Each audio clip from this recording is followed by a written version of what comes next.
সুপ্রিয় দর্শক, স্বাগত জানাচ্ছি আজকে সম্পাদকীয়তে। আমি জাফর সাদিক।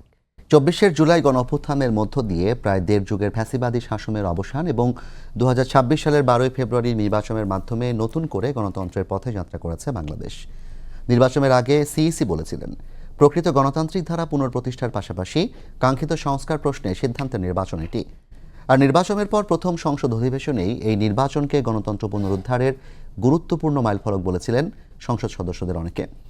অথচ সাম্প্রতিক সময়ে এসে সরকার ও বিরোধী দল একে অপরের বিরুদ্ধে ফ্যাসিবাদী আচরণের অভিযোগ তুলছে।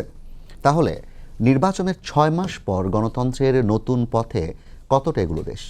প্রাসঙ্গিক বিষয় নিয়ে আজকে সম্পাদকীয় গণতন্ত্রের পথে ৬ মাস। আর এ নিয়ে আলোচনার জন্য স্টুডিওতে আছেন ফজলে হুদা বাবুল, সংসদ সদস্য বিএনপি, অ্যাডভোকেট আতিকুর রহমান, কেন্দ্রীয় কর্মপরিষদ সদস্য জামায়াত ইসলামী বাংলাদেশ, এবং ডক্টর সৌমিত জয়দীপ, শিক্ষক ও রাজনৈতিক বিশ্লেষক। দর্শক, আপনারাও এই আলোচনায় অংশ নিতে পারেন। এই জন্য সরাসরি কল করতে হবে টেলিভিশনে দেখানো নাম্বারে। এছাড়া ফেসবুকের মাধ্যমেও আপনাদের মতামত পাঠাতে পারেন। আলোচনা শুরুর আগে জানিয়ে দেব আজকের প্রধান শিরোনাম। লোডশেডিংয়ে বিপর্যস্ত জনজীবন, গ্রামে দিনের অর্ধেক সময় থাকছে না বিদ্যুৎ, দুঃখ প্রকাশ প্রতিমন্ত্রীর। এলএনজি টার্মিনাল মেরামতে ৭২ ঘন্টা বন্ধ থাকলে বাড়বে সংকট।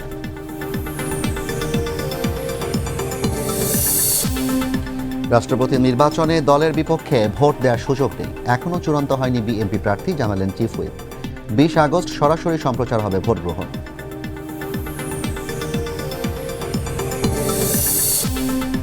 বন্ধ ৩টি জুট মিল লিজ দিল সরকার, প্রধানমন্ত্রীর সঙ্গে বৈঠকে চুক্তি সই। ১১,০০০ কর্মসংস্থানের আশা, বিনিয়োগকারীদের সব ধরনের সহযোগিতার আশ্বাস প্রধানমন্ত্রীর।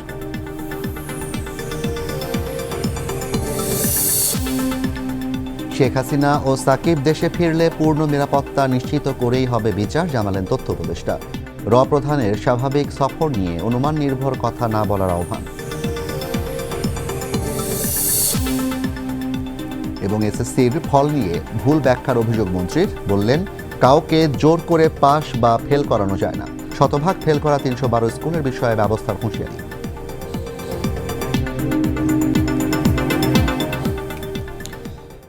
বাবুল ভাই, আতিক ভাই, সৌমিত, আপনাদের তিনজনকে স্বাগত জানাচ্ছি। বাবুল ভাই, যেহেতু আপনি ক্ষমতাসীন সরকার কিংবা ক্ষমতাসীন দলের সংসদ সদস্য, আপনাকে দিয়ে আলোচনা শুরু করতে চাই। আগামীকাল ১২ তারিখ এই নির্বাচন যেটি হয়েছে, যে নির্বাচনের মধ্য দিয়ে আপনারা ক্ষমতায় এসেছেন, সেটি ৬ মাস পূর্তি হতে যাচ্ছে। এই ৬ মাস পূর্তি হওয়ার প্রাক্কালে এসে আপনার কাছে প্রশ্ন হচ্ছে, যে এই গণতান্ত্রিক স্বপ্ন অভিযাত্রার কথা বলে কিংবা কথা নিয়ে নির্বাচনটি হয়েছিল, বিএনপি সহ অন্যান্য দলগুলো যে গণতন্ত্রের কথা বলে, সত্যিকার অর্থে সেই গণতন্ত্র এই মুহূর্তে কি অবস্থায় আছে? গণতান্ত্রিক পথে আমরা কতটা এগিয়েছি? ধন্যবাদ আপনাকে এবং আমার সহ দুই আলোচক সহ আপনার এই জনপ্রিয় অনুষ্ঠান সময় টিভির সকল দর্শককে শুভেচ্ছা। গণতন্ত্রের অভিযাত্রার ৬ মাস পূর্ণ হতে যাচ্ছে, এই জন্য সকল দেশবাসী, বিশেষ করে আমার এলাকার মহাদেবপুর বদলগাছের সকল জনগণকে কৃতজ্ঞতা, আস্থা রাখবার জন্য। আপনি যে কথাটা, যে প্রশ্নটা তুলেছেন, সেটি হচ্ছে, আমি তো মনে করি খুব ব্যাপকভাবে গণতন্ত্রের জয় হয়েছে গত ৬ মাসে। আপনি যদি দেখেন তাহলে এমন একটা নির্বাচন হয়েছে যে নির্বাচনে কোনো রক্তপাত হয়নি। কারণ যারা রক্তপাতে বিশ্বাসী তারা পালিয়ে গেছে। এই নির্বাচনে আপনি দেখেছেন ব্যাপক হারে ভোট পড়েছে, যেটা অনেক দিন পর আমরা দেখতে পেয়েছি।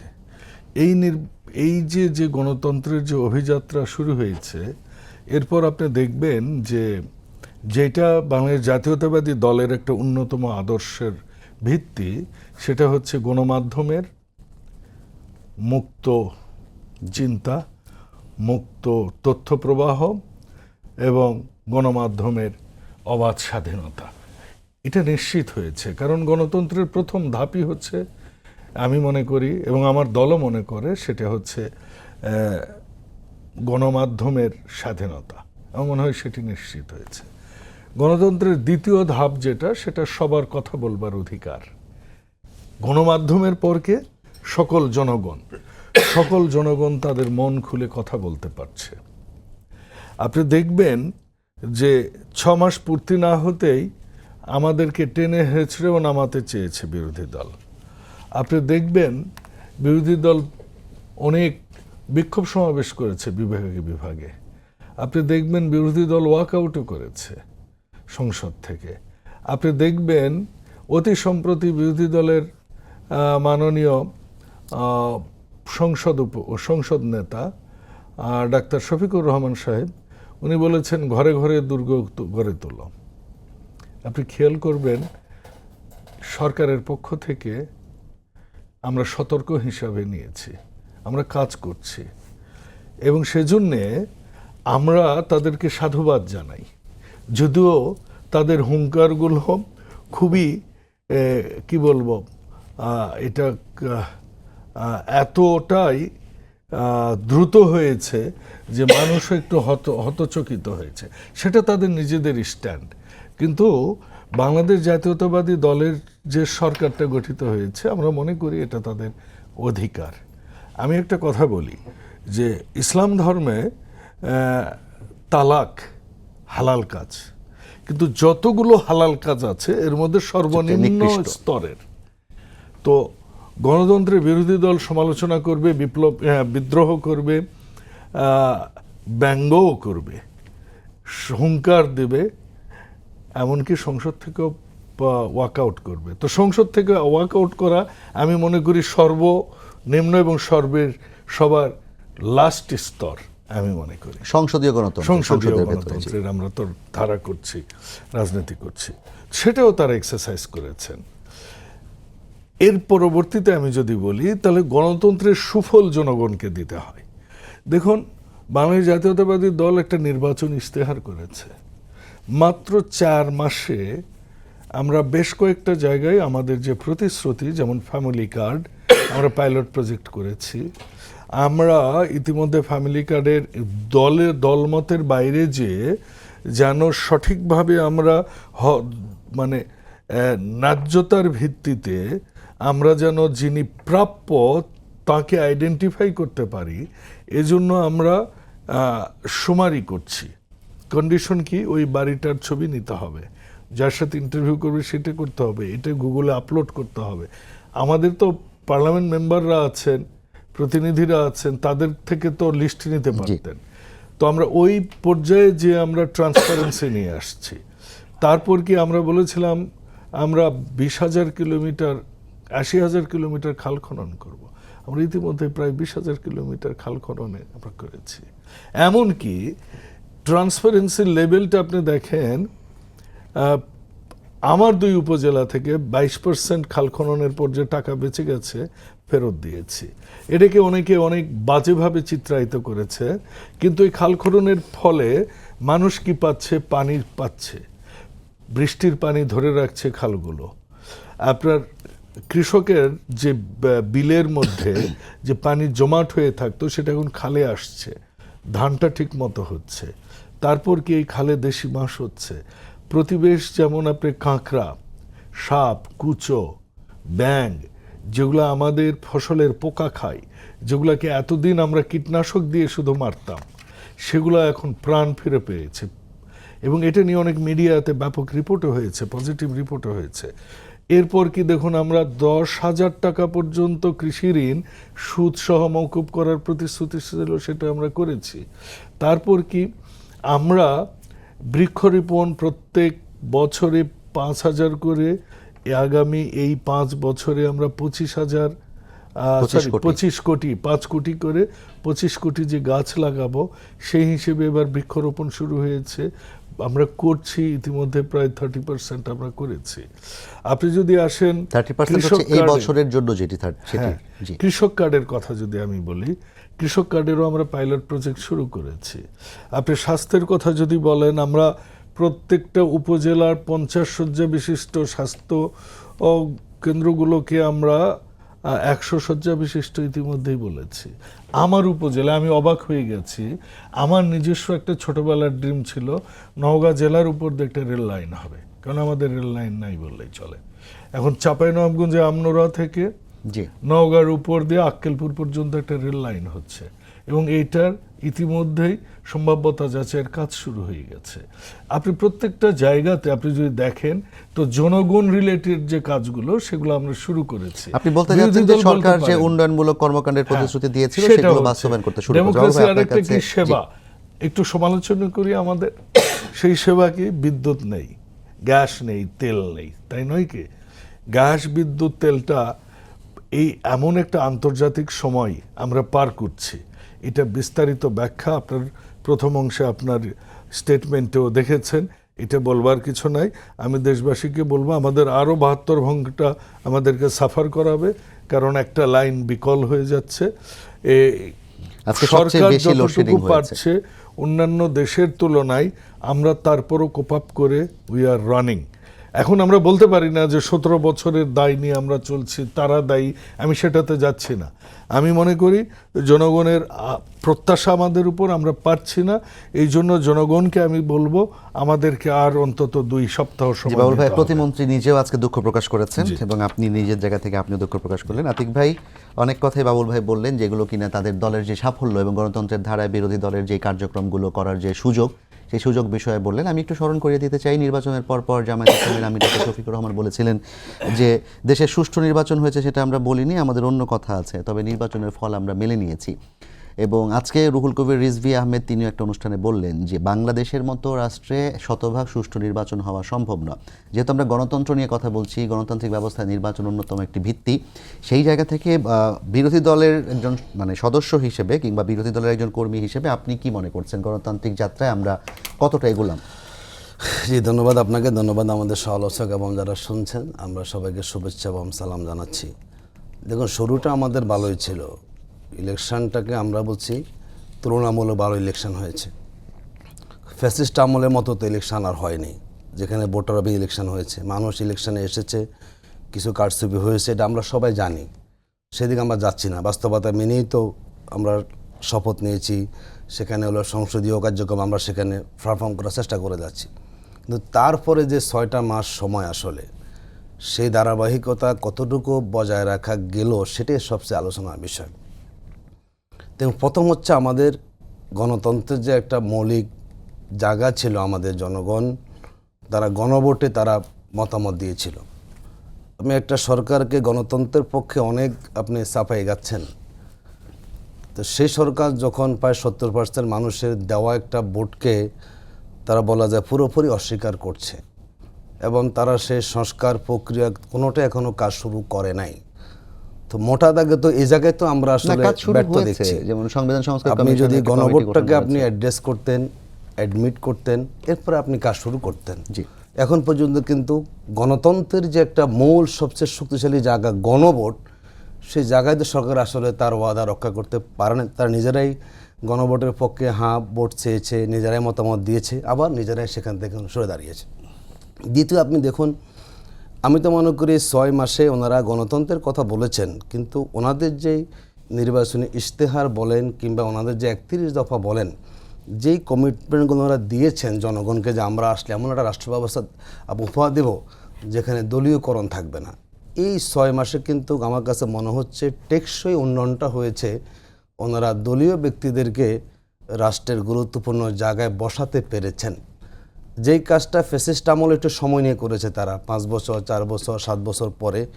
মোটামুটি গত 6 মাসে আমরা এমন কোনো জায়গা দেখি নাই, শিক্ষা প্রতিষ্ঠান বলেন, পৌরসভা বলেন, জেলা পরিষদ বলেন, সিটি কর্পোরেশন আপনি বলেন, এরপরে পিএসসি বলেন, আবার আশ্রয়িত প্রতিষ্ঠানগুলো বলেন, আপনি বলুন তো কোনো একটা জায়গা কি বাদ পড়েছে যে জায়গায় ওনারা নিরপেক্ষ লোক বসিয়েছেন?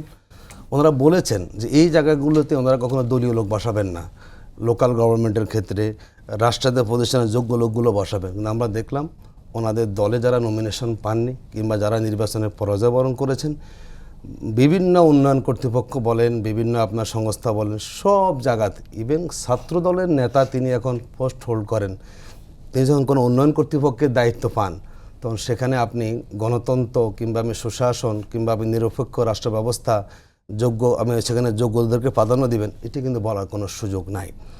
নেক্সট হলো দেখেন, এখানে অনেকগুলো জায়গাতে আপনি দেখেন গতকাল থেকে আলোচনা চলছে, যেই সংস্কারটুকু হয়েছিল, আমি জুলাই সনদ বাদ দিলাম, এটা একটু পরে আসুক, মিনিমাম যে সংস্কারগুলো, আমাদের শিক্ষা প্রতিষ্ঠানে কারা গভর্নিং বডির সভাপতি হবেন, একটা যোগ্যতা ঠিক করা হয়েছিল আমাদের ইন্টারিম গভর্নমেন্টের সময়ে, সেই যোগ্যতা শিথিল করা হয়েছে।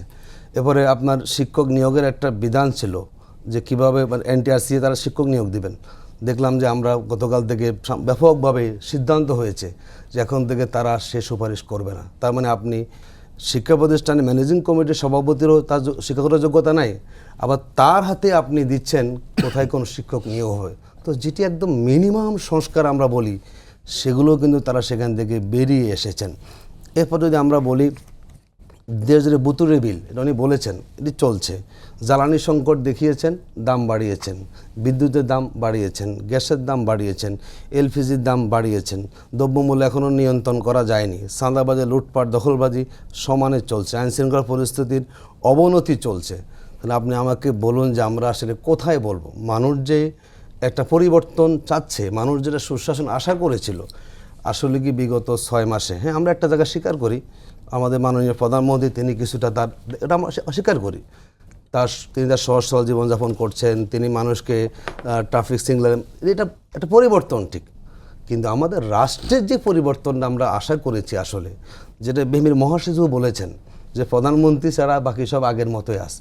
তো রাষ্ট্র ক্ষমতা আপনারা সেখানে আছেন, যদি সব আগের মতোই থাকে, তো রাষ্ট্র যারা নেতৃত্ব দিচ্ছেন, পরিচালনা করছেন, তাদের সেখানে আসলে কতটুকু তারা সেখানে ভূমিকা পালন করছেন। আপনার তো দায়িত্ব, দুর্নীতি যে করবে তাকে আপনি ধরবেন, তা ধরছেন না। আপনি এই কয় মাসে আমাদের স্বাধীন যে বিচার বিভাগ কথা আমরা বলি, ওনারা বলেছেন যে সুপ্রিম কোর্ট সচিবালয়, এটা আমাদের সবার প্রত্যাশা ছিল, যেই বিচার বিভাগকে ব্যবহার করে বেগম খালেদা জিয়াকে সাজা দেওয়া হয়েছে, বর্তমান প্রাইম মিনিস্টারকে সাজা দেওয়া হয়েছে তো জামাত নেতৃত্ব সাজা দেওয়া হয়েছে। আমরা বলেছি যাতে কোনো দল বিচার বিভাগ হস্তক্ষেপ করতে না পারে, কিন্তু আমরা দেখলাম শুরুর দিকে এসে আমাদের যে সুপ্রিম কোর্ট সচিবালয়ের যে আদেশটা ছিল ওনারা বাদ করবেন, নতুন করে করবেন। অন্তর্বর্তীকালীন সরকারের সময়ে সবার সাথে আলাপ করে, অনলাইনে দিয়ে মতামত নিয়ে, সবার পরামর্শ অ্যাকোমোডেট করে যে আইনগুলো হয়েছে, যেগুলো মূলত সংস্কারের একটা গুরুত্বপূর্ণ পার্ট। যেমন মানবাধিকার, এখন আপনি হলো আইন করছেন, মানে আপনি গুম প্রতিরোধ আপনি আইন করছেন, তো যেখানে বলা হয়েছে যে কি পুলিশের কাছে অভিযোগ দেবে, আবার অভিযোগ প্রমাণ না হলে তাকে সাজা ভোগ করতে হবে। সম্ভব যেই সংস্থা গুম করবে, লুকাই ফেলবে, যদি তার কাছে অভিযোগ দেন, এটা তো আওয়ামী লীগ আমলও ছিল, এটা তো ছিল যে মানুষ যখন তার পরিবারের সদস্যদেরকে হারিয়ে ফেলে, অসহায় থাকে, পুলিশ তখন তাকে করবে না সেখানে। তারপরে আপনি নতুন করে আইন আনতেছেন, যে আইনের সুফল জনগণ কিন্তু পাবে না, মানুষ যাবে না। তো আপনি দেখুন তো কয়টা অভিযোগ পুলিশ আমলে নিয়েছে বিগত সময়, মানে গুম খুনের বিষয়ে আমলে নেয় না। বাংলাদেশের পুলিশ মামলা নিতে চায় না, আমাদেরকে কোর্টে সরকারি দল কত হামলা করে, মামলা পুলিশ নেয় না, আমাদের কোর্টে মামলা করতে হয়। আবার আপনি সেটা দিচ্ছেন যে পুলিশ তদন্ত করবে, তার মানে গুম হবে ঠিকই, কিন্তু মানুষের যে প্রতিকার পাওয়া, সাহস করে যাওয়াটা, নিরপেক্ষ তদন্ত কমিশন না হলে সেখানে আসলে পুলিশ দিয়ে, আইনশৃঙ্খলা বাহিনী দিয়ে মানুষ গুমের প্রতিরোধ হবে। আপনি সাদা দিচ্ছেন মানে মৃত্যুদণ্ড ঠিক আছে, মানুষ আসবেই না পুলিশের কাছে, কারণ পুলিশ তো সেখানে অপরাধটা করবে, আইনশৃঙ্খলা কমিশন অপরাধটা করবে। আসলে দৃশ্যমান আমরা, ওনারা যাই বলুন, ওনারা আমাদের আন্দোলনই বলতেছেন, তো বিরোধী দলের আন্দোলনে কিন্তু মূল ইস্যু একটাই এখন পর্যন্ত, বাকিগুলো ইস্যুর সাথে যোগ হচ্ছে। আপনারা গণভোটের রায়টাকে মেনে নেন, সংস্কার প্রক্রিয়া কাজটা শুরু করেন, সংস্কার পরিষদে দেখবেন যে আমরা তো মাঠে থাকবো। ছোট্ট প্রশ্ন করতে চাই, আপনি বলছিলেন যে দৃশ্যমান কিছু দেখছেন না, কিন্তু যে জামায়াত ইসলামী এবং তার সহযোগী কিংবা তাদের সাথে জাগরত দলীয় জোটের অন্য দলগুলো আছে, তারা বিরোধিতা করছে কিংবা রাজপথে স্বাভাবিক জীবনযাপন করছে, তো আমরা যেই ফ্যাসিবাদী আমল থেকে পার হয়ে নির্বাচন করলাম, সেই নির্বাচনের যে 6 মাসে, এটি কি আপনার কাছে কোনো ধরনের অর্থ বহন করে কিনা? দেখুন, বিএনপি দীর্ঘ সময় পরে ক্ষমতা, একটা সরকার ক্ষমতা এসে কিন্তু সে আচরণ করতে পারে না, ঠিক না? সময় লাগে। ফ্যাসিবাদ কিন্তু দূরেই হয় না, এটা আস্তে আস্তে আস্তে আস্তে ক্ষমতা ব্যবস্থা ফ্যাসিবাদ হয়েছে। এখন 6 মাসে কি এটা আপনি আশা করেন, আমরা তো আশা করি না, যাতে করে এই অবস্থাটা আমাদের, তারপর বলছি আমরা, যাতে কোনো সরকার তার ক্ষমতা কুক্ষিগত করে আচরণ করতে না পারে, তাদের আমাদের সংস্কার দরকার। আমরা তো বলেছি যাতে আওয়ামী লীগ দেখেন, তারা প্রথমে একভাবে ছিল, আস্তে আস্তে আস্তে 14 ভাতা আবার তারা সিরিয়াস হয়েছে, তার 18 ভাতা তারা আরও সিরিয়াস হয়েছে। তো আমরা মধ্যে রাষ্ট্রের সংস্কারটা হয়ে যায়। আমি বারবারে সব শোতে বলি যে আমাদের বড় দলের সমস্যাটা কোথায়, ওনারা তো এখন 50% মানুষের সমর্থনটা পেয়েছেন, যদি সংস্কারটা হয় ওনারা তো ক্ষমতা থাকবেন, তো কেন এতগুলো ওনারা আসলে বয় করছেন? যে প্রক্রিয়া ওনারা সবাই ছিলেন, ওনারা ঐক্যমত্য কমিশনার সবাই সেখানে সম্পৃক্ত ছিলেন। তো আমরা মানে অবাক হচ্ছে আসলে সমস্যাটা কোথায় আসলে। আতিক ভাই, আপনাকে এই ধন্যবাদ। সমস্যাটা আমরা জানতে চাই এই কেন সমস্যার ওনারা এই বিষয়ে ক্ষেত্রে আমরা আসলে বাবুলদের এত কাছ বড় থেকে ইস্যু জানবো। করছেন। তবে তার আগে ডক্টর সৌমিত জয়দীপ, আপনি শিক্ষকতা করছেন, রাজনৈতিক লেখালেখি আপনি করেন, বিভিন্ন জায়গায় আপনি কথা বলেন। আমি একটু আপনার কাছে জানতে চাই যে আসলে সত্যিকার অর্থে তো নিরপেক্ষতা একটা আপেক্ষিক শব্দ, কিন্তু তুলনামূলকভাবে যেহেতু কোনো সরাসরি রাজনৈতিক দলের সাথে আপনি যুক্ত না, আপনার কাছে কি মনে হচ্ছে বাংলাদেশ এই 6 মাসে আসলে গণতন্ত্রটা কতটা পুনরুদ্ধার হয়েছে, কিংবা গণতান্ত্রিক যাত্রাটা কতটা মসৃণ আছে এই মুহূর্তে? জি, ধন্যবাদ আমাকে আমন্ত্রণ জানানোর জন্য, এবং দর্শক শ্রোতাদেরকেও শুভেচ্ছা জানাচ্ছি। আসলে যুযুধান দুটি পক্ষের মাঝখানে আমি এখন একটা করাত কলে বসে আছি। তো আপনি যেটা বললেন যে আসলে নিরপেক্ষ বলে তো আসলে কিছু নাই। মানুষ অ্যারিস্টটলের কাছ থেকে ধার করে নিয়ে বলতে হবে যে মানুষ মাত্রই রাজনৈতিক জীব, ফলে আমারও একটা রাজনৈতিক অবস্থান আছে। এখন সেটা মানে ধরেন বাংলাদেশের সাপেক্ষে যদি বলি, আমার মানে সবসময় এটা হয় যে মানে ধরেন যে আমি যেই দল করব, ভুল করি বা শুদ্ধ যাই হোক, আমি সেই দলের হয়ে হাল ধরবো, এটাই তো স্বাভাবিক। তো যারা রাজনীতিক তারা সেই কাজটাই করেন স্বাভাবিক। কিন্তু মানে ধরেন একটা একটা ধরেন যে মানে জেনারেল মানে পারসেপশন, যদি পাবলিক পারসেপশন, সেটা হলো যে আমার সবসময় রাজনীতিকদের কথা শুনলে মনে হয় দ্বিজেন্দ্রলাল রায়ের সেই নন্দলাল কবিতাটার কথা, যে নন্দলাল তো একদা একটা করিল ভীষণ পণ, স্বদেশের তরে যা করেই হোক রাখিবেই সে জীবন। তো রাজনীতিকরা তো আসলে তাদের চড়াই উতরাই থাকে, তাদের এমন না যে সব কিছু খুব সরল রৈখিক হয়। ফলে আপনার ধরেন ওই জায়গা থেকে চিন্তা করলে তারা যখন বলেন তখন আমি করলে ভালো আর উনারা করলে খারাপ, এরকম একটা সবসময় ব্যাপারটা থাকে আর কি।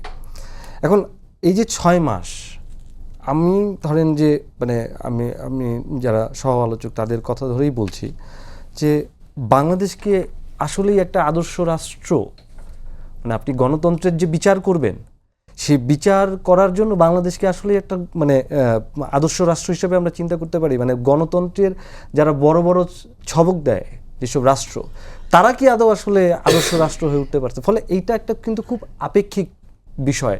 আমি আসলে কোনটাকে, তারপর তো আমরা গণতন্ত্রের পথেই হাঁটছি এবং হ্যাঁ, হাঁটতে আমি হবে ওই জায়গায় আমাদেরকে। আসছি যে আমরা আদর্শ রাষ্ট্র কিনা। ফলে ধরেন যে 6 মাসে আপনি যখন মানে ধরেন এত একটা দুর্দণ্ড প্রতাপশালী রেজিমের মানে চলে যাওয়ার পরে আপনি যখন 6 মাসের মধ্যে বলবেন যে এই সরকারকে আমরা ফেলে দিব, হ্যাঁ, তখন কোথায় জানি একটা মনে হয় যে আপনার মনোভাবটা হলো যে দেশের জনগণ যখন চায় যে একটা স্থিতিশীল রাষ্ট্র এবং সরকার, তখন আপনি জনগণের যে আকাঙ্ক্ষা সেটার বিপরীতে অবস্থান নিচ্ছেন। সংসদ তো আছে, সংসদে আপনি ওয়াকআউট করবেন, সংসদে আপনি বিরোধিতা করবেন, তাহলে আর নইলে সংসদের সৌন্দর্যটা কোথায়? অনেকেই এটা মজা করে বলছে যে সংসদের আর আগের সেই আনন্দটা পাওয়া যাচ্ছে না সংসদে। এটা ঠিক যে মানে যারা এই 17 বছরের পরে যারা আসলে নির্বাচন করেছেন, সংসদে গিয়েছেন, অনেকে প্রথমবারের মতো গিয়েছেন, এমন দেখা গেছে যে স্পিকারকে শিক্ষকের ভূমিকায় অবতীর্ণ হতে হচ্ছে, যে এটা করা যাবে না, ডুস অ্যান্ড ডোন্টস তাকে বলে দিতে হচ্ছে। ফলে আমরা গণতন্ত্রের 6 মাসের চেয়ে আমরা বরং ওই জায়গাটাতে মানে আলাপটা করতেও পারি যে পার্লামেন্টেরিয়ান যে সিস্টেমে আমরা আছি, সেই পার্লামেন্টেরিয়ান সিস্টেমে আসলে প্রকৃত পার্লামেন্টের যে সংস্কৃতি হওয়ার কথা, সেই পার্লামেন্টেরিয়ান সংস্কৃতি বা পার্লামেন্টের বা সংসদীয় সেই রীতিনীতিগুলো আসলে আছে কিনা, এটা হলো এক। 2 নম্বর বিষয় হলো যে ধরেন আমি সত্যিকার অর্থে বাবুল ভাইকে ওই জায়গা থেকে ধন্যবাদ জানাবো যে তিনি একটা সমালোচনা করছেন শেষে, এবং আজকে মন্ত্রী মহোদয়ও সেটা বলছেন, বিশেষ করে বিদ্যুতের যে পরিস্থিতি, হ্যাঁ, যে আসলেই মানে ধরেন আমরা কেন্দ্রে বসে প্রান্তের অবস্থা বুঝতে পারছি না। আমরা কেন্দ্রে এসি ঘরে বসে মানে ধরেন তারপরে আলোকোজ্জ্বল শহরে বসে প্রান্তে কি দুর্দশা এটা বুঝতে পারছি না। এখন এটার কি ক্ষতিটা হবে? একটা তো হলো ধরেন পরীক্ষা, বাচ্চা কাচ্চা পড়ালেখা, আমরা এক ধরনের স্বস্তিদায়ক মানে পরিবেশের মধ্যে থাকি, কিন্তু আপনাকে কিন্তু মাথায় রাখতে হবে দ্রব্যমূল্যের ঊর্ধ্বগতি বাড়ছে, মানে দ্রব্যমূল্য কিন্তু ব্যাপক ঊর্ধ্বগতি। বাজারে যাওয়া ঢাকার যাচ্ছে বাইরে না। আজকে যেমন 3,000 3,500 মেগাওয়াট লোডশেডিং করতে একদম। হয়েছে এবং ঢাকার বাইরে অনেক ক্ষেত্রে কারখানার উৎপাদন বন্ধ হয়ে গেছে হ্যাঁ, এবং উৎপাদন সরকার বন্ধ চেষ্টা হচ্ছে। করছে। রাইট, কারখানা শুধু একটা দিক, আরেকটা দিক হলো আপনি কৃষি ক্ষেত্রে এই যে এত যদি বিদ্যুতের বিভ্রাট ঘটে, সেচের সমস্যা, সেচের জি। সমস্যা হবে। ফলে আমরা আসলে জানি না যে আগামী 6 মাস পরে মানে কি কোন পরিস্থিতিতে হবে। এটা হলো একটা জিনিস। আরেকটা জিনিস হলো যে এটা তো খুব মানে সবাই বলছে, রাইটলি পয়েন্টেড আউট, যে আপনার এমন একটা পরিস্থিতিতে এই সরকারকে ক্ষমতায় আসতে হয়েছে যখন কিনা মানে মধ্যপ্রাচ্যের যুদ্ধ লেগে গেল। এখন এইটার যে সার্বিক পরিস্থিতি, এটার আসলে বিকল্পও তো কিছু নাই। আপনি আসলে কি করবেন? এখন বিকল্প তো সরকার একটা ব্যবস্থা করার চেষ্টা করছে যে বেসরকারি খাতে জ্বালানিকে ছেড়ে দেওয়া এবং তার জন্য নীতিমালা তৈরি করা। এটা নিয়েও আবার বিরোধী দলের পক্ষ থেকে সমালোচনা আছে। তো সেই বিষয়টিকে আপনার কাছে কিভাবে দেখছেন আপনি? বেসরকারীকরণ করলে কি সব কিছুর সমাধান হবে? হয়েছে আদৌ? মানে বিদ্যুৎ খাত কি মানে আপনার পরিপূর্ণভাবে জাতীয়করণের অবস্থায় আছে? নেই তো। কুইক রেন্টালের মাধ্যমে হ্যাঁ, আছে তো। বিদ্যুৎ খাত আছে। বেসরকারি তো সেখানে খাতে ছিল তাহলে কেন অনেকখানি। হচ্ছে না এখন? আপনার কথা হলো সাপ্লাই চেনটা যদি ঠিক না থাকে, তাহলে আপনি এটা যত কিছুই করেন, জাতীয়করণ, সরকারিকরণ, যাই কিছু করেন, আপনার হাতে যখন হলো স্টেক নেই, হ্যাঁ, তখন আপনি আসলে কিছু করতে পারবেন না। এখানে সমস্ত রাজনীতিটাই বড় বড় রাষ্ট্রগুলো দ্বারা নিয়ন্ত্রিত। বাংলাদেশ একটা ছোট রাষ্ট্র, সেখানে আমরা আসলে আপনার কতটা স্বাধীন আমাদের পলিসি নেওয়ার ক্ষেত্রে, হ্যাঁ, আন্তর্জাতিক পরিমণ্ডল হিসেব করলে, সেটা নিয়েও আমাদের বিবেচনা করার মনে হয় সুযোগ আছে বা দরকারও আছে। বিষয়টা চট করে আমি বলে দিতে পারি না বা আমরা এই সিদ্ধান্তে আসতে পারি না যে সব কিছুই আসলে খারাপ চলছে। আরেকটা দিক ধরেন যে এই সমালোচনা আছে যে হঠাৎ করেই কেন এত কিছু সমস্যা থাকতে খাল খনন, বৃক্ষরোপণ এইসব নিয়ে সরকার বা ফ্যামিলি কার্ড বা কৃষক কার্ড, বিষয়টা হলো যে আপনার সব কিছু তো তার যেহেতু ম্যান্ডেট জনগণ তাকে দিয়েছে, তার যেসব প্রাগ্রাধিকার, প্রতিশ্রুতি এবং অগ্রাধিকার, সেই জায়গাতে আসবে। খাল খনন এবং একটা বৃক্ষরোপণ, এটা তো খুবই চমৎকার একটা মানে ধরেন যে প্রকল্প নেওয়ার ক্ষেত্রে। কথাটা হলো যে আপনি কতটা পারবেন। এখন ধরেন আমরা যখন খাল খনন এবং বৃক্ষরোপণের কথা বলছি, তখন এই প্রসঙ্গটা সত্যিকার অর্থে আসবে, নদীগুলো কি দখলমুক্ত করা গেছে? বিশেষ করে ধরেন আমরা যখন কেন্দ্রে বসে প্রান্তকে দেখি, তখন কিন্তু আমরা এড়িয়ে যাচ্ছি যে ঠিক কেন্দ্রে এই ঢাকা শহর যেই নদীর তীরে ছোটবেলা থেকেই পড়েছি, তো যে ঢাকা বুড়িগঙ্গা নদীর তীরে অবস্থিত, তার শাখা প্রশাখা সহ আপনি দেখেন তো এই নদীটাকে আসলে দখলমুক্ত করা গেছে কিনা, কারা এইটার পিছনে আসলে আছে, কেন দখলমুক্ত করা যাচ্ছে না, কেন কেন্দ্র থেকে এটা শুরু হলো না? সবকিছু যদি কেন্দ্র থেকে শুরু হয়, তাহলে নদী দখলমুক্ত ঢাকা মানে কেন্দ্র থেকে শুরু করা গেল না কেন? এটা কিন্তু খুব মানে আমি ভাবছি এইভাবে, কারণ প্রত্যেক দিন এই নদীর পার দিয়েই আমাকে আসলে বিশ্ববিদ্যালয়ে যেতে হয়, তো আমি দেখি এটা। হ্যাঁ, তারপরে ধরেন যে এই সাম্প্রতিক সময়ে এটা খুব ভালো উদ্যোগ যে সরকার চিন্তা করছে যে ঢাকাকে নদীপথে আসলে যুক্ত করবে। তাহলে নদীপথে যুক্ত করার ক্ষেত্রে কি কি ধরনের সমস্যা আছে? তার একটা বড় সমস্যা কিন্তু আমি ইতিমধ্যে বললাম যে আপনার নদীকে দখলমুক্ত না করা পর্যন্ত আপনি ওই জায়গায় যেতে পারবেন না। এখন আমি একটা শেষ কথা ধরেন এই জায়গা থেকে বলি যে আমরা তো নির্বাচনী গণতন্ত্রের কথা বলছি, কিন্তু নির্বাচনই কি একমাত্র ইন্ডিকেটর আপনার গণতন্ত্রের? তা তো নয়।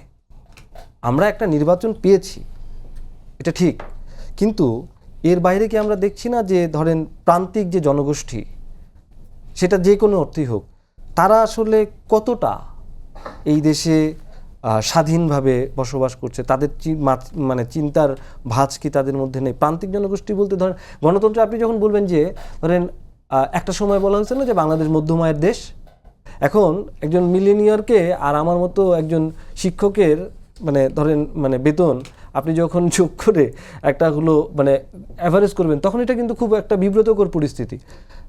আমাদের দেশের যারা সত্যি প্রান্তিক জনগোষ্ঠী, শ্রেণীগতভাবে, ধর্মগতভাবে, জাতিগতভাবে, তারা কতটা ভালো আছে, এইটা দিয়ে নির্ভর করবে মানে বিচার করা যে বাংলাদেশে আসলে গণতন্ত্র কী অবস্থায় আছে।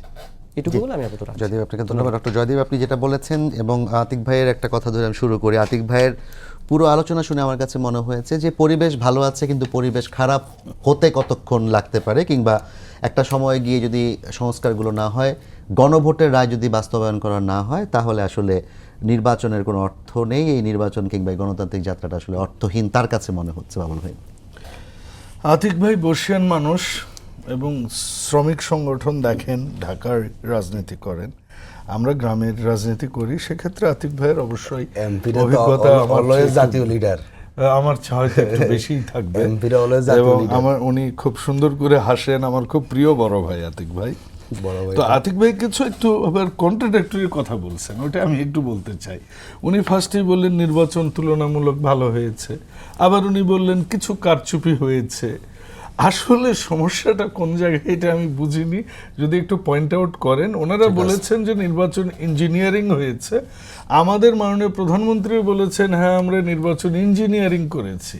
এই ইঞ্জিনিয়ারিংটা কাদের মাধ্যমে করেছি? জনগণের মাধ্যমে। এমন ইঞ্জিনিয়ারিং করেছি যে জনগণ আমাদেরকে ভোট দিয়েছে, এই ইঞ্জিনিয়ারিংটুকু আমরা করেছি। এখন আসেন, আপনি খেলায় নেমেছেন, রেফারি মেনেছেন, মাঠ মেনেছেন, দর্শক মেনেছেন, কোন টেলিভিশন চ্যানেল প্রচার করবে সেটাও মেনেছেন, আপনি লাইন্সম্যানও মেনেছেন, বার পোস্টের মাপও মেনেছেন, অপরপক্ষের সবার ডোপ টেস্টও করেছেন, খেলায় আপনি হেরে গেছেন। এখন কি বলবেন?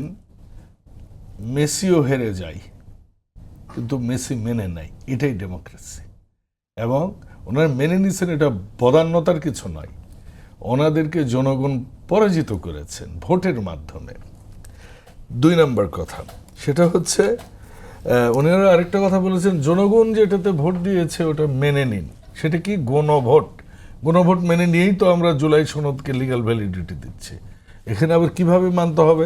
প্রত্যেকটা জনগণের কাছে যে বলতে হবে আমি আপনার গণভোট মেনেছি, গণভোট মেনেছি, গণভোট মেনেছি। গণভোটের 4টা পয়েন্ট যদি আপনি দেখেন, রাতের আধারে হাফ পয়েন্ট ঢুকিয়ে দেওয়া হয়েছে। সরকার তো 18 বছরের এনসিপি জামাতের ছিল, এটা সবাই প্রকাশ্য। 3.5-4 দিন লেগেছে শুধু ঢাবির ভোটের ইলেকশন গণনা করতে। 18 মাস না ঢাকা না, বিশ্ববিদ্যালয় 18 বছর 18 বছর, 18 মাস। এনসিপি জামায়াতের ভোটের হ্যাঁ গণনা কাল ছিল 4 দিন, 3-4 দিন হ্যাঁ তা তো লেগেছে। ছিলই, হ্যাঁ ওটাই আমি হ্যাঁ বলছি। সেটাই। আপনাদের সময় তো জাহাঙ্গীরনগরের ভোটের গণনার কাল ছিল 3-4 দিন। অনির্দিষ্টকাল, হ্যাঁ। অনির্দিষ্টকাল, হ্যাঁ। রাজশাহী একই জিনিস, মাত্র ভোটার কত ছিল? 10, 20, 30, 40, 50, 1 লাখই হইল।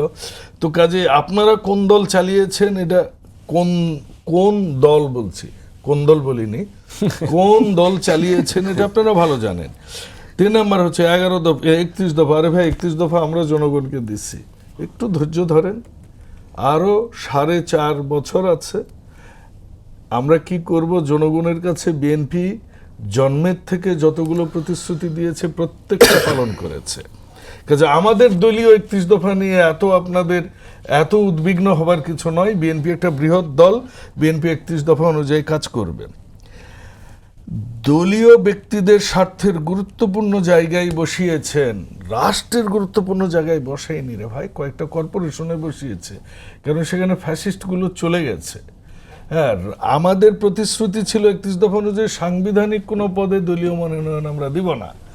সেইটা হলে 2-1টা বলেন আপনারা, সেটা আমরা মেনে নেব। এখন কর্পোরেশনগুলো ফাঁকা, আমাদের যারা বসিয়েছেন, জনগণ বিএনপিকে রায় দিয়েছেন, বিএনপির যাদেরকে বসিয়েছে তারা সবাই খুব অভিজ্ঞ, কোয়ালিফাইড, লেখাপড়া জানা। আমার এখানে 1 বছরের জন্য আমি তো সরকার চালাবো, জনগণের কাছে তো আমি liable. So let me do that. হ্যাঁ, আপনি বলতে পারেন পুলিশ নিয়োগে ছাত্র দলের সবগুলোকে ঢুকিয়ে দিয়েছে, এরকম একটা সারা বাংলাদেশে যে কনস্টেবল নিয়োগ হলো দেখাতে পারবেন? আপনি যে হ্যাঁ বলতে পারেন বিভিন্ন অফিস আদালতে যেগুলো পরীক্ষার মাধ্যমে হচ্ছে, কোনো একটা জায়গায় অনিয়ম হয়েছে, সেটা আপনি বলতে পারেন। আমরা বলেছি রাষ্ট্রীয় এবং সাংবিধানিক যেসব পদ সেগুলোতে আমরা কোনো দলীয় লোক দিব না, এটা 31 দফায় আমরা বলেছি। 2 নম্বর কথা হচ্ছে যে লোকাল গভর্নমেন্টের ক্ষেত্রে একই অবস্থা, জনগণ শাসন পাচ্ছে না। এখনো কি আওয়ামী ফ্যাসিস্টিজমে যারা ইউনিয়ন পরিষদের চেয়ারম্যান তাদেরকে আমরা বসাইনি? আপনাদেরই তো 11 দলের জোট, এনসিপি তো তাদের কমিশনারদের, আওয়ামী কমিশনারদের নিয়ে মিটিং পর্যন্ত করেছে। আমরা কেন দিয়েছি এই সুযোগটা তাদেরকে চেয়ারম্যান হিসেবে কাজ করার জন্য ইউনিয়ন পরিষদের? কারণ আমার লোকাল গভর্নমেন্টের আমার সেবাটা দরকার। আগামীবার আপনারা আসেন, চেয়ারম্যান নির্বাচিত হন, দায়িত্ব নেন, তো আমি তো রাষ্ট্রটাকে তো ছিন্ন ভিন্ন করতে পারবো না। এ রাষ্ট্রের জন্য তো শহীদ প্রেসিডেন্ট জিয়াউর রহমান জীবনকে বাজি রেখেছে, ম্যাডাম খালেদা জিয়া বাজি রেখেছে, শত শত লক্ষ লক্ষ মুক্তিযোদ্ধারা জীবনকে বাজি রেখেছে। 9 মাস ধরে শত শত হাজার হাজার লক্ষ লক্ষ নারীর ইজ্জত গিয়েছে, বহু মানুষের ঘরবাড়ি হারিয়েছে, জি, বাবুল ভাই, আমাদের রক্ত সময় একদম দিয়েছে। শেষ দিকে চলে কাজে এসেছে। আমরা তো এই রাষ্ট্রকে ছিন্ন ভিন্ন হতে দিব না। তৃতীয় কথা হচ্ছে NTRC -র মাধ্যমে শিক্ষা প্রতিষ্ঠান, শিক্ষা NTRC, জি। প্রতিষ্ঠানে। শোনেন, এই এনটিআরসি আওয়ামী লীগের আমলে হয়েছে না? আওয়ামী লীগের আমলে হয়েছে, তাই না? এরপর কি আমাদের সময়, NTRC আমার তো আগে সময়, থেকেই আতিক ছিল। ভাইয়ের সময়, ওনার সময় স্কুল কি ম্যানেজিং কমিটি দিয়ে চলতো না? চলতো তো নাকি? শিক্ষক তো তখনও কাজ করতো, লেখাপড়া তো ছিল তখন। এনটিআরসি আসার পর কি লেখাপড়া ছিল? এখন আপনি পড়ালেখার গুণগত মান নিয়ে কথা বলতে পারেন। সরকার, এটাও তো একটা প্রসেস, ডেমোক্রেটিক প্রসেস। একটা চেয়ারম্যান, সে একজন বিচারক, সে একজন বিচারক, বিচার করছে গ্রাম্য আদালতের, হি ইজ এ জাজ দেয়ার। আর একটা ম্যানেজিং কমিটির, তারা একটা পরীক্ষা কমিটির মাধ্যমে প্রশাসনকে নিয়ে তারা নিয়োগ দিতে পারবে না। ডিসেন্ট্রালাইজেশন অ্যাডমিনিস্ট্রেশন তো হতেই পারে, আমি জানি না এটা কত দূর। উনি বলেছেন, আমি গ্রামে ছিলাম, কাজে উনি সচিবালয়। জাস্ট হলে আপনাকে বলি যে এনটিআরসি হয়েছে মার্চ 2005-এ। আচ্ছা, না, উনি যেটা বলতে যাচ্ছিলেন যে এনটিআরসির মাধ্যমে না, শিক্ষক এনটিআরসি নিয়োগের যে তো ধারা, থাকবে এখনো। শিক্ষক নিয়োগ যেটা, নিয়োগের সুপারিশ করবে না, নিয়োগের সুপারিশ করবে না বলছে। এনটিআরসি থাকবে, কারণ তাদের মাধ্যমে সে কোয়ালিফাইড হবে, যে পাউল ভাই। লোকটা শিক্ষক হিসেবে কোয়ালিফাইড। That's it. এখানে তো সে দিচ্ছে। পাউল ভাই, একটু আমরা certificate। আতিক ভাইকে একটু Last সুযোগ দিতে করছি, হবে। সুপ্রিম কোর্টের বিচারক, সচিবালয়, জি। ওনারাই বলুক সুপ্রিম কোর্টের বিচারক কারা আছেন এখন, কার আমলের নিয়োগ, এরা কারা, এরা দলীয় কিনা, এরা কোন দলের, হ্যাঁ, এরা কি করেছে। কাজেই এটা বিএনপি করবে না সচিবালয়, এমন কথা এখনো বিএনপি বলেনি। এবং এ ব্যাপারে আপনাদের সাথেও বিশেষ কমিটি পাউল ভাই, আপনাকে ধন্যবাদ। আতিক ভাই, লাস্ট বলি, জি। এই যে গ্যাস তেল দাম বেড়ে গেছে, সারা পৃথিবীর অবস্থা ওনার না, যদি সেটা আপনি না শুরুতেও জানেন, একবার বলেছেন এগুলা যে নিয়ে কথা হরমুজ বলে প্রণালী লাভ বন্ধ নাই। থাকার কারণে আমি একটু ওনার কথাই বলি, লাস্ট কথা আমি ওনারটাতে চলে যাই, যে ঢাকা কি নদীগুলো দখলমুক্ত, আমাদের সরকার এটা পরিকল্পনায় আছে। 6 মাসে পুরো 5 বছরের কাম পাউল ভাই, চাইলে ধন্যবাদ। তা আতিক হবে ভাই, না একটু ভাই। আপনি যদি উত্তর ঠিক আছে? দিতেন, এবং একই সাথে আর আপনার কাছে একটা আরেকটা আমি- last আমি- বলি, আমি শর্টে দ্রব্যমূল্য বলছি। ঊর্ধ্বগতি এবার যে হারে বন্যা হয়েছে, আপনি কম্পেয়ার করে দেখেন অন্য টাইমে এই সময়ে সবজি টবজি রেগুলার, আর যখনই আপনার ট্রান্সপোর্টেশন কস্ট গ্লোবালি বেড়ে গেছে, না, তেলের খরচ বাড়লে তো দ্রব্যমূল্যের সব দাম বেড়ে বাড়তেই গেছে। থাকবে, এটা তো স্বাভাবিক তারপরে ঘটনা। এবার অন্তত আপনি অন্যবারের মতো পেঁয়াজ 500 টাকা হয়ে যায়নি, লবণ 200 টাকা হয়ে যায়। আতিক ভাই, একটু যদি আপনি বলতেন। কৃষি বাবুল ভাই, ক্ষেত্রে আমাকে ভাই, একটু আমাকে সময় আমি দেন, একটা কথা সময় বলি, তো শেষ হয়ে যাচ্ছে। আল্লাহর রহমত, আই শুড হ্যাভ টু আপনি সে তো আমাকে- থ্যাঙ্কস টু আল্লাহ দ্যাট এই বৃষ্টিটাতে আচ্ছা, আমরা- আমাদের আমন চাষে এবার কিন্তু আমাদের বাবুল ভাই, 5 মিনিট আছে, একটু আতিক ভাই, বাবুল পরে আমি ভাই, আবার বাবুল ভাই, সঞ্জিতকে 1 মিনিট সময় দিতে চাই। কৃষকরা আমন আতিক ভাই, লাগাতে পারছে। আতিক ভাই, দেখা- মঞ্জু ভাই দেখা- আজকে একটা কথা বলেছেন, এবি পার্টির চেয়ারম্যান, যে এখন গত নির্বাচনে সহিংসতা কম হলো, সংস্কার না হলে নির্বাচনে সহিংসতা আরো বাড়তে থাকবে, এবং সেই সহিংসতার জায়গা থেকে তিনি সতর্কতা দিয়েছেন। এটা খুবই স্বাভাবিক, এটা প্র্যাকটিক্যাল হবে। আপনি দেখবেন লোকাল ইলেকশন যখন আসবে, জাতীয় ইলেকশন আর লোকাল ইলেকশনে আকাশ পাতাল তফাৎ দেখা যাবে, এটা খুব অনুমান করা যাচ্ছে সহজে। দ্বিতীয় যেটা ভাই বলেছেন, সুপ্রিম কোর্ট বিচারক নিয়োগ যে অধ্যাদেশটা ছিল, যেটা ওনারা বাদ দিয়েছেন, ইন্টারিমের সময় বিচারক নিয়োগটা কিন্তু স্বচ্ছ হয়েছে, সেটা আমরা চেয়েছিলাম। এখন নাই মানে হচ্ছে আগামী দিনে সেই স্বচ্ছতা হবে না, এবং স্বচ্ছ ওনাদের সব হয়েছে, আমাদের বিচারক কোনো নিয়োগ হয় না, হলে ওনারা বাদ দিয়ে দিতেন। দ্বিতীয়, শিক্ষক নিয়োগ যেটা, দেখুন এটা আপনি কি চাচ্ছেন আসলে। শিক্ষক যদি আর ম্যানেজিং কমিটিকে দিয়ে দেন, ম্যানেজিং কমিটি বলেছেন তার কোনো যোগ্যতা রাখবে না, সে দল হলে সে সভাপতি দিতে পারবে। Circular বাংলাদেশের এটা সিদ্ধান্ত হয়েছে, বাংলাদেশের আপনার কিন্তু সিদ্ধান্ত আজকে আপনি শিক্ষামন্ত্রী কোনে কিন্তু এই জানেন বিষয়ে ভাই, আমি বলেছেন। জানি যেমন না। কি শোনেন, শিক্ষামন্ত্রী বেকায়দা পড়ছেন তো, এখন আউট হয়ে গেল, এখন উনি অস্বীকার যাচ্ছেন এখানে। এটা কেন হবে? আপনি যেটা মূল জায়গা, শিক্ষক যদি আপনি বিবেচনা করেন ম্যানেজিং কমিটির হাতে, এটা লেনদেন হবে, কোনো সন্দেহ নাই। এবং বাংলাদেশে এখন শতভাগ শিক্ষা প্রতিষ্ঠানের সভাপতি কিন্তু বিএনপি লোকেরাই, আমরা 1% কোথাও নেই। মানে আপনি সেখানে দিয়েছেন সভাপতি যোগ্যতা সিদ্ধি, মানে বহু জায়গায় আমি দেখেছি গ্রাজুয়েশন পার যদি আমি সভাপতি দেন, বহু জায়গায় এখানে আপনাকে সভাপতি 1 সেকেন্ড বিএনপি হতে বলবো, পারবে না। দ্বিতীয় হচ্ছে- আমার এলাকায় আমি ভাই, শুধুমাত্র ভাই, এলাকার গণ্যমান্য আচ্ছা, ভাই, লোককে দিয়েছি, সেটা কোনো ব্যতিক্রম, বিএনপির লোক মোস্ট যায়নি। ওয়েলকাম। আমি সেটাই চাচ্ছি, শিক্ষক নিয়োগ আমি দেন, শিক্ষিত শিক্ষক ক্যাডেট নিয়োগে কলেজ থেকে রিটায়ার্ড কখনো করা শিক্ষককে মেধাবীরা দিয়েছি, কোথাও নিয়োগ পাবে রিটায়ার্ড না, ব্যাংকারকে তারা দলীয় দিয়েছি, নিয়োগ পাবে। রিটায়ার্ড দেখুন, শিক্ষককে দিয়েছি। বাইরে বলছেন বিএনপি করবে, 91 সালে বিএনপি ক্ষমতা আসার পরে জামাত যাকে নিঃশর্ত আমরা সমর্থন দিয়েছিলাম, যে তিনি রূপরেখা ছিল, রূপরেখা কেয়ারটেকার সহ ওনাকে মেনেছে, আসলে পরে মেনেছেন, বাধ্য হয়ে মেনেছেন। তো আমাদের আগে থেকে, এবং আমরা আগে বলেছিলাম গণভোটটা আগে হোক, যদি গণভোটটা আগে হতো আজকে সংস্কার নিয়ে এরকম বেঁকে বসার কথা ছিল না। ওনারা একই দিন চেয়েছেন, ওনার মধ্যে দূরভিসন্ধি ছিল, একই দিন হবে, একটা মামু একটা মানবো না, তাহলে কেন হচ্ছে এখানে? যদি আগে হতো, যদি আগে পরে সেই ভিত্তিতে আমাদের ভোটটা হতো, তাহলে আজকে সংস্কার নিয়ে এরকম বিএনপি টালবাহানা করার সুযোগ সেখানে পেত না। ইলেকশন নিয়ে বলছি, দেখুন সন্ধ্যা 8টা পর্যন্ত যত ইলেকশনের ফলাফল হয়েছে, বেশিরভাগ জায়গায় জামাত জিতেছে। এরপরে 3 ঘন্টা ব্ল্যাক আউট করা হয়েছে, মিডিয়াগুলো আজগবি তারা রিপোর্ট দিয়ে দিচ্ছে। দেখলাম যে যেখানে আমাদের প্রার্থী বহু ভোটে এগিয়ে, না, সেখানে- মিডিয়াগুলো আজকে রিপোর্ট দিয়েছে, এটার কোনো প্রমাণ কি আছে? প্রমাণ কিনা? আছে, মানে ফলাফল প্রকাশ হয় নাই, এখনো 50 কেন্দ্র বাকি, অমুক বিজয়ী হয়েছে। এই মাইন্ডসেটটা মানুষ পরিবর্তন করে দেওয়া, এইরকম তো এটা আমরা দেখেছি ভাই, আমি বহু জায়গায় দেখেছি এটা। তো সেটাকে এবং আপনারা আমাদের- তথ্য প্রমাণ হাজির করেছেন আচ্ছা, কিংবা আমরা দায়ী করেছি করেছেন? যেটা, আমরা করেছি এটা, এবং ইতিমধ্যে এটা বিভিন্ন জায়গায় আমরা মামলাও করেছি। 50 থেকে 52টা আসনের মতো জায়গাতে গসামাজা হয়েছে, শুধুমাত্র দানেশের জায়গায় গসামাজা হয়েছে, গসামাজা নাই। বহু জায়গায় আমাদের এজেন্ডা যখন আগে বেরিয়ে চলে আসছে, পরে ভোটার পালা পাল্টে দেওয়া হচ্ছে, আমরা জানিছি সেগুলো। তো এটা হচ্ছে মূলত আজ নেক্সট যেটা আমরা বলবো যে সরকার যা উদ্যোগগুলো নিচ্ছে না, জনবান্ধব হচ্ছে না। আমরা পার্লামেন্টে কথা বলছি, অস্বীকার করছি না আমরা, কিন্তু সংস্কার নাকি পার্লামেন্টে কথা সমাধান হয়েছে। তো আপনি পার্লামেন্টে সমাধান করবেন না, 2 ঘন্টা আলোচনা হলো, আপনি করবেন। আর জনগণ তো শুনেন, রাজপথটা হচ্ছে সবচেয়ে ওপেন পার্লামেন্ট, এখানে কেউ কোনো মাইক সুইচ অফ করতে পারে না। যেই জনগণ 70% আমাদেরকে মতামত দিয়েছে, আমরা মনে করি জনগণের পার্লামেন্টে আমরা যাব, জনগণের পার্লামেন্ট বিজয়ী হবে, এবং সেই বিজয়ের মধ্যে দিয়ে বাংলাদেশের সংস্কার প্রক্রিয়া অবশ্যই সরকার বাস্তবায়ন করতে বাধ্য হবে। এর থেকে ধন্যবাদ তারা আপনাকে কখনো আতিক ভাই। আমাদের পিছপা সময় হবেন একদম না। শেষ। ডক্টর জয়দীপ, আপনার কাছে জাস্ট 1 মিনিটে জানতে চাই, জনগণের পার্লামেন্টে যদি বিরোধী দল যায় এবং রাজপথ উত্তপ্ত করে, তাহলে সেই ক্ষেত্রে কি আমাদের গণতন্ত্র শক্তিশালী হবে, নাকি আবার মানে কোনো ধরনের ইসে পড়তে যাচ্ছে, কালো অন্ধকারের দিকে পড়ে না যাবে? দেখেন, আপনি যখন গণতন্ত্রের কথা বলবেন তখন অবশ্যই যেটা মানে সরকার দলীয় সংসদ সদস্য বলেছেন যে একটু 1 মিনিটে শেষ হ্যাঁ, করুন। রাজনৈতিক দল বা যে কোনো ব্যক্তি, তার তো কথা বলার স্বাধীনতা আছে। রাজনৈতিক দল রাজপথে থাকবে, এটা তো খুব অস্বাভাবিক কিছু না। কিন্তু একটা বিষয়ে যেটা দরকার, প্রয়োজন বা ভাবা দরকার সকল রাজনৈতিক দলের, যে জনগণের অস্বস্তি করে জনগণের জন্য কথা বললে সেটা আবার জনগণ কিভাবে মানে গ্রহণ করবে, এটাও আবার একটা বিবেচনার বিষয় আছে। ফলে সিদ্ধান্তগুলো তো রাজনৈতিক, ফলে মানে অরাজনৈতিক মানে ব্যক্তি হিসাবে সেটা আমি বলতে পারি না যে আসলে তারা কি সিদ্ধান্ত নেবে। কিন্তু মানে ওই ভাই, সিদ্ধান্ত শুধু রাজনৈতিক না, সিদ্ধান্ত পরলোকগামীও। টিকিটও বিক্রি করা হবে পরলোকের ট্রেনে ওঠার জন্য। আচ্ছা, তো ফলে মানে এই জায়গাটাতে আমার ব্যাপারটা হলো এই যে যা আপনি সংসদে করতে পারেন আলোচনা, সেটা আমার কাছে মনে হয় না যে রাজপথে নেমে জনগণকে ভোগান্তিতে ফেলার কিছু।